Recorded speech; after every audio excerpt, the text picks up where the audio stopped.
Child in need. Can't beat that for an alibi. It's not an alibi. It's the truth. Yeah, but it's not the whole story. You're still involved with Alec.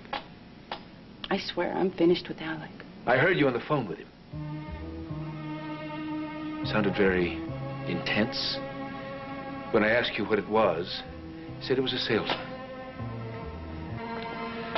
Do you still expect me to believe that it's over with Alec? All right, honey, enlighten me. If you're not the she-devil's ex-cellmate, who the hell are you? Perhaps you've heard of the Smedley Foundation? We're a 102-year-old organization that was founded to help women in crisis. Every year we pick a field project where we go out and we help women, like displaced homemakers and abused women. And this year, it was women behind bars. Say no more. Look, Janet's not a friend of mine. I mean, we haven't bonded or anything. It's just after several field visits, I realized that she's very lonely. Well, Lizzie Borden was lonely, too. Is she a Smedley Foundation favorite?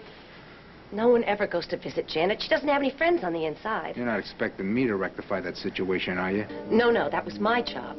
I made it my personal mission to try to get Janet to open up. You're lucky to be alive. Well, the thing about Janet is... The thing about Janet is she's a sociopath. I don't think you realize how committed she is to therapy. It's amazing how in touch she is with her wounded inner child. Oh, come on. She needs a team of therapists the size of the United States Congress to figure out what's wrong with her. What she needs is an exorcism. She's evil. Janet strikes me as someone that's truly remorseful. If she strikes you as anything even close to being human, then you've been had. No, Janet realizes that she's made a lot of mistakes, but she really regrets them. Well, sure she does. She's just sorry she hasn't off some more people. I'm not sure if you or any other man in this society can realize what it's like for a truly homely woman. They're treated like second-class citizens. What, is this the Bleeding Hearts' new theme song? The homely woman defense? Not guilty on account of being cosmetically challenged? Just my personal view of why Janet went wrong. Look, I'm not talking about Janet's face, because the ugly is on the inside. I know. I've heard all the platitudes. Beauty's in the eyes of the beholder. Beauty's only skin deep. But all those phrases were made up by attractive people. If you ever looked at Janet and think, well, I'd really like to be friends with that person? I thought you said you didn't bond with Janet Green. Well, I guess I'm just kind of a sympathetic person. I mean, my heart goes out to anybody that seems like they're really... Hey, you looking for sympathy?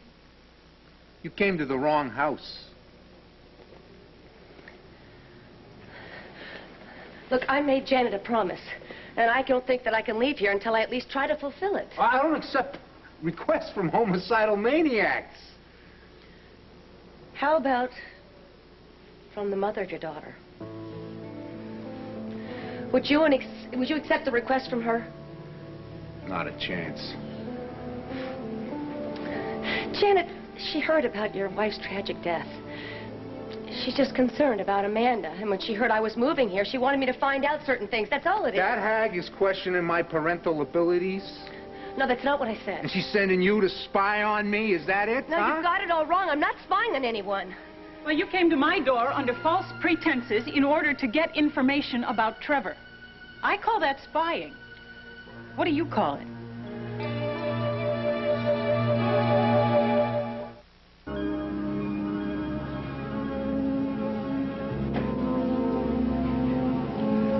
Well? Yes, Alec did call me. And I didn't tell you because I knew it'd make you crazy. Innocent phone calls don't make me crazy. Lies make me crazy. Your affair made me crazy. It's over. Made me very suspicious, too. It's over. And if I gave in to my suspicions, I might assume that Alec called you here to set up the meeting in the boathouse. Then you would assume wrong. Oh? Then why did he call? Maybe to ask how you were feeling? If you were listening, then you would understand that I got off the phone as quickly as I could. Not your health? Maybe the weather? Huh? He wanted to talk about Jamal. Oh, Jamal again. Well, that's why he wants his son back, because it gives him limitless access to you. Adam, you and I have never had solid ground to stand on. I knew that if I told you that Alec was calling me, that we never would. And I was right. Look what's happening now. All right. Let's say you are through with Alec. But he's not through with you. It's obvious that he is not through with you. He wants you back. He'll do anything he can to get you. It doesn't matter what he does. Not today, not tomorrow, maybe. But someday. He pressured you into having an affair with him once. How can I know you won't give in to him again? I don't know what I'm going to do about Jamal yet. Yeah, well, now might be a good time to figure it out. I haven't even seen him. Look, they've made a connection, okay? He's made a connection with my mother and Tom. He trusts them. That's nothing short of a miracle. Trust doesn't come easy to Jamal. With all due respect to Tom maybe and you just won't get it until you see them together. They're a family, Ms. Wilson. It works. It's right, okay? Look, I didn't come here to... It's pretty clear that we're all in overload. So does anybody want any coffee? I'm buying. Check it out. Candy bars all the way around, okay? Yeah, peanut crunchies all around. Yeah, that's right. 4 coffees and 4 peanut crunchies. T, why don't you come and help me carry it, man? All right, come on, man. Artificial sweetener for me. Right. I was waiting for this to happen. What?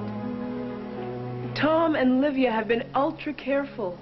No pressure. Take your time to decide. I knew it was only a matter of time before someone made me out to be the enemy. I'm sure Terrence didn't mean to attack you. Terrence knew exactly what he was doing. No, he just loves Jamal as much as Tom and Livia. Fake out. Total fake out. No, it's not. You pretend you can, then lay down the law. No, listen to me for a second, all right? No, you've got nothing more to say to me. I was a chump to even hear you out in the first place. I'm talking about a compromise. Right, I go with you. Some compromise. No, I think there's another option where we both get a little of what we want. Yeah, I'm so sure. And wait. It might not hurt to hear him out. Thank you. Okay, I want you with me. You hate that concept. You want to go with them. I don't see that as progress. We're at an impasse. So what do? I'm a businessman. I say we negotiate. Meaning what? How would you feel about spending a little time on neutral ground? Is there a teacher, maybe, that you're comfortable enough that you could spend some time with? Get real. Well, what about a coach? Oh, hey, how about the minister of your church? Gee, I know I'll stay with the Brady Bunch. What about a friend? You got a good friend? How would that be? I'm only tight with one guy. His house is the only place I would even consider. This is that same woman who claimed to be doing a survey for the Real Estate Brokers Association. Yeah, the one in the penthouse, yeah, right? she's still gathering data on you and your family. I can explain that. You already did. What was it? Something about putting a human face to cold statistics. Don't believe a word out of her mouth. The only face she's interested in is yours. Yeah, I recognize these moves. No wonder you and Janet hit it off. I barely knew her. I was a volunteer. Yeah, Charlie Mattson had volunteers, too, but I wouldn't want them trailing me around any more than I want you trailing me around. Look, I'm sorry. Oh, you're just sorry that I'm not as dumb as Janet Green said I'd be. You know, junior league broad. Yeah. You one of Janet's buddies from Stir. That's ridiculous. Oh, yeah, you're a very bestest pal, a true believer. You're wrong. Well, if you're not, who the hell are you? Don't give me this Smedley Foundation bull. I can't do this anymore. I'll tell you the whole truth.